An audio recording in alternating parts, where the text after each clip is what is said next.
J'ai roulé dans une marée de vis. J'ai crevé mon pneu. Aujourd'hui, tuto réparer un pneu. On se retrouve du coup avec Mathéo, mécanicien chez Quad Action.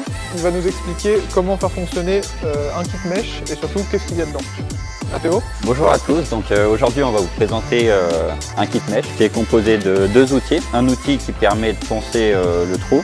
Ensuite donc on a le deuxième outil qui permet d'insérer la mèche dans le trou. La pince elle sert à quoi? Elle va nous servir à retirer la vis ou l'objet qui a été coincé dans notre pneu. Et ensuite donc on a les mèches pour réparer notre pneu.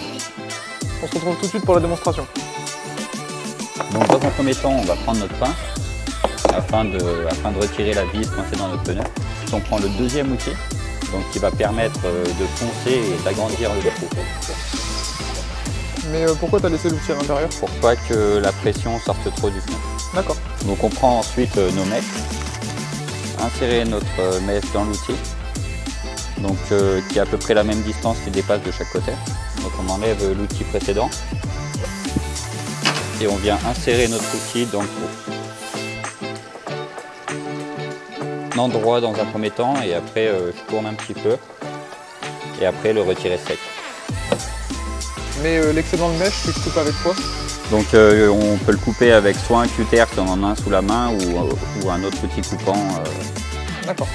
Mais du coup Mathéo, avec tout ça, est-ce que tu as quelques conseils à nous donner?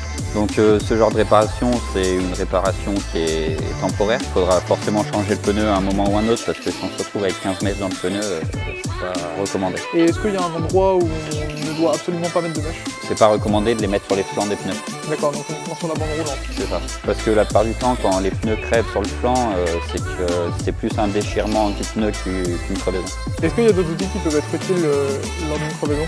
Donc on peut éventuellement avoir un compresseur qui peut être utile lorsqu'on fait notre réparation sur notre crevaison.